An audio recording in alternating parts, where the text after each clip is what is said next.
ఒకవేళ మనం రోజూ వాడే ఈ ఏఐ చాట్బాట్లు కేవలం ఒక ఆరంభం మాత్రమే అయితే, జస్ట్ ప్రశ్నలకి జవాబులిచ్చే టూల్స్లా కాకుండా మనతో కలిసి ఆలోచించే, మనతో పాటు క్రియేట్ చేసే పార్ట్నర్గా ఏఐ మారితే ఎలా ఉంటుంది? ఈరోజు మనం మాట్లాడుకోబోయేది సరిగ్గా ఆ భవిష్యత్తు గురించే. అసలు ఆ దిశగా ఎలా అడుగులు పడుతున్నాయో చూద్దాం. చాట్బాక్స్లు మనకు అద్భుతమైన సమాధానాలైతే ఇస్తున్నాయి, అందులో డౌటే లేదు. కానీ అవే మన క్రియేటివిటీకి అడ్డుకట్ట వేస్తున్నాయా? కొంతమంది ఎక్స్పర్ట్స్ అయితే అవుననే అంటున్నారు. వాళ్ల ఉద్దేశమేంటంటే, మనం చెప్పింది చేసే ఏఐ కాదు, మనతో కలిసి పనిచేసే ఏఐ కావాలి. మరి దాన్ని ఎలా తయారు చేస్తున్నారో తెలుసుకుందాం. సరే, ఈ మార్పును సరిగ్గా అర్థం చేసుకోవాలంటే దీని వెనుకున్న బ్రెయిన్ని చూడాలి. ఏఐ ఫ్యూచర్ని డిజైన్ చేస్తున్న ఒక కీ ఆర్కిటెక్ట్ వర్క్ ఏంటో మనమిప్పుడు చూద్దాం. ఆ ఆర్కిటెక్ట్ ఎవరో కాదు, కరీనా గ్వెన్. ఈమె జర్నీ చాలా ఇంట్రెస్టింగ్. ఎందుకంటే ఏఐ ఇండస్ట్రీలో ఉన్న రెండు పెద్ద కంపెనీలు, అంటే ఆంథ్రోపిక్ మరియు ఓపెన్ ఏఐ, ఈ రెండింట్లోనూ పనిచేశారు. మనుషులు, కంప్యూటర్లు కలిసి పనిచేసే విధానాన్ని పూర్తిగా మార్చేయడమే తన కెరియర్ గోల్. అయితే ఇంత గొప్ప ఆవిష్కరణల వెనుకున్న సీక్రెట్ ఏంటి? ఆ సీక్రెట్ అంతా వాళ్లు ఫాలో అయ్యే ప్రాసెస్లోనే ఉంది. ఇది ఏఐతో ఏదైనా బిల్డ్ చేయడానికి ఒక సరికొత్త బ్లూ ప్రింట్ లాంటిదనమాట. వింటే చెప్పడానికి సింపుల్గానే అనిపిస్తుంది, కానీ నిజంగా చేసి చూపించడం చాలా కష్టం. ఎందుకంటే ఒక గొప్ప ఏఐ రీసెర్చ్ ఐడియాని అందరూ ఇష్టపడే ప్రొడక్ట్గా మార్చడం చాలా పెద్ద టాస్క్. దీనికి టెక్నికల్ స్కిల్స్ ఉంటే సరిపోదు, ఒక స్ట్రక్చర్డ్, స్పెసిఫిక్ అప్రోచ్ కావాలి. ఆ బ్లూ ప్రింట్ ఇదే, ఒక 6 స్టెప్పుల ప్రాసెస్. ఇది స్ట్రేట్ లైన్ లాగా ఉండదు. ముందుగా స్టెప్ 1, అసలు మనకు ఏం కావాలో క్లియర్గా రాసుకోవాలి. దీన్నే పిఆర్డి అంటారు. తర్వాత స్టెప్ 2, ఒక బేసిక్ ప్రోటోటైప్తో అసలు ఏం చేయగలమో చూడాలి. స్టెప్ 3లో ఎక్కడెక్కడ ఫెయిల్ అవుతుందో తెలుసుకోవడానికి ఇవాల్స్ రన్ చేయాలి. ఆ తర్వాతే మోడల్కి ట్రైనింగ్ ఇవ్వడం, బగ్స్ని ఫిక్స్ చేయడం, ఫైనల్గా యూజర్స్కి ఇవ్వడం, అంటే షిప్ చేయడం. ఈ సైకిల్ చాలా ఫాస్ట్గా మళ్ళీ రిపీట్ అవుతూ ఉంటుంది. సరే, థియరీ పరంగా ఈ బ్లూ ప్రింట్ చాలా బాగుంది, కానీ ప్రాక్టికల్గా ఇది ఎలా పనిచేస్తుంది? ఇది చూడాలంటే మనకు చాట్ జీపీటీ కాన్వాస్ తయారీ కంటే మంచి ఎగ్జాంపుల్ దొరకదు. కాన్వాస్ వెనకున్న ఐడియా జస్ట్ ఇంకో కొత్త ఫీచర్ యాడ్ చేయడం కాదు. దానికి ఇన్స్పిరేషన్ ఎక్కడ్నుంచొచ్చిందంటే హ్యారీ పాటర్లో ఉండే టామ్ రిడిల్ డైరీ. అంటే ఆ డైరీలో రాస్తే అది తిరిగి మనతో మాట్లాడినట్టు.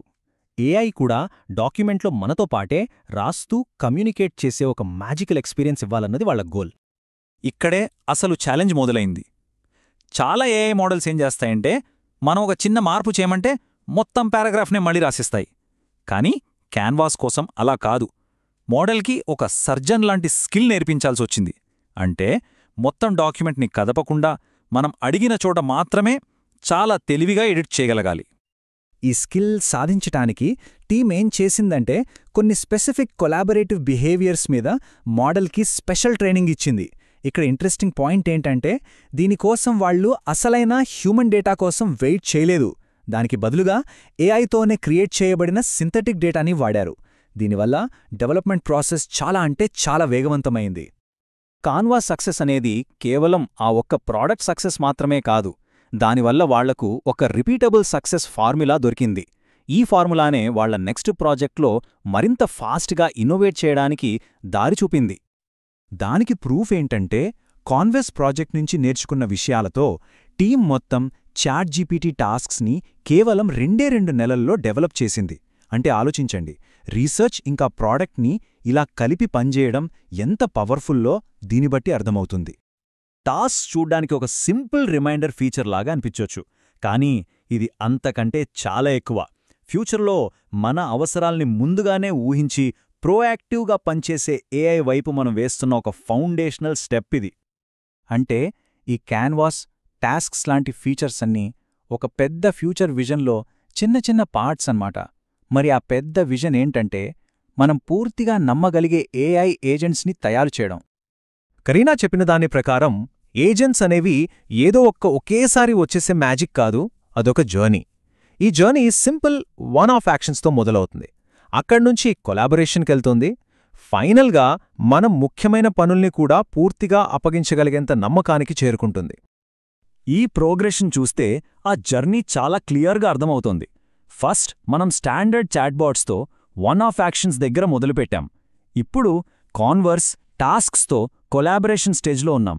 ఇక ఫ్యూచర్లో మనం వెళ్లాల్సిన డెస్టినేషన్ ట్రస్ట్వర్దీ డెలిగేషన్, అంటే మన ఏఐ పార్ట్నర్స్కి పనుల్ని పూర్తిగా అప్పగించడం. అయితే ఇక్కడ మన ముందున్న అతిపెద్ద అడ్డంకి టెక్నాలజీ కాదు, అది నమ్మకం. ఒక్కసారి ఆలోచించండి, మనం ఆఫీస్లో కొత్తగా చేరిన కొలీగ్కి వెంటనే ఒక పెద్ద ప్రాజెక్ట్నిచ్చేస్తామా? ఇవ్వం కదా. ఫస్ట్ చిన్న చిన్న పనులిచ్చి వాళ్లమీద నమ్మకం పెంచుకుంటాం. ఏఐతో కూడా సేమ్ అంతే. కన్సిస్టెంట్గా నమ్మకంగా కలిసి పనిచేయడం ద్వారానే ఆ నమ్మకాన్ని మనం పెంచుకోగలం. సరే, ఈ జర్నీ అంతా ఫైనల్గా మనల్ని ఎక్కడికి తీసుకెళ్తుంది? జస్ట్ కొత్త ఫీచర్స్ దగ్గరికి కాదు, మనం కంప్యూటర్తో ఇంటరాక్ట్ అయ్యే విధానంలోనే ఒక ఫండమెంటల్ చేంజ్కి ఇది దారితీస్తుంది. ఆ ఫ్యూచరే జనరేటివ్ ఓఎస్. ఇక్కడ యూజర్ ఇంటర్ఫేస్ అనేది ఫిక్స్డ్గా ఉండదు. ఏఐ మన అసలు ఉద్దేశమేంటో అర్థం చేసుకుని మనం చేస్తున్న పనికి పర్ఫెక్ట్ టూల్గా మారడానికి ఆ ఇంటర్ఫేస్ని రియల్ టైంలో మార్చేస్తుంది. ఒకసారి ఊహించుకోండి, అది ఎలా ఉంటుందో. మనం ఒక బ్లాగ్ పోస్ట్ రాయడం స్టార్ట్ చేశామనుకోండి, వెంటనే మన స్క్రీన్ ఒక పవర్ఫుల్ రైటింగ్ ఎడిటర్గా మారిపోతుంది. లేదా డేటాని ఎనలైజ్ చేయాలనుకుంటే అదొక డైనామిక్ చార్టింగ్ టూల్గా మారిపోతుంది. అంటే మనం యాప్స్ మధ్య స్విచ్ అవ్వడం మానేస్తాం. మన పనికి తగ్గట్టుగా యాప్ మన చుట్టూ మారుతుంది. ఇది మనం అనుకుంటున్న దానికంటే చాలా పెద్ద మార్పు. ఫ్యూచర్లో మనం ఇంటర్నెట్ని బ్రౌజర్స్ ద్వారా కాకుండా మనతో మాట్లాడే, మనకు తగ్గట్టుగా మారే ఏఐ మోడల్స్ ద్వారా యాక్సెస్ చేస్తాం. మన మొత్తం డిజిటల్ వరల్డ్ ఒక కొత్త లెన్స్లోంచి చూస్తున్నట్టుగా ఉంటుంది. ఇదంతా మనల్ని ఒక చివర పెద్ద ప్రశ్న దగ్గర వదిలేస్తుంది. మన కంప్యూటర్లు కేవలం టూల్స్గా కాకుండా మన అవసరాలకు తగ్గట్టుగా మారిపోయే కొలాబరేటర్స్గా అయినప్పుడు అసలు యాప్ అనే పదానికి అర్థమే ఉంటుంది?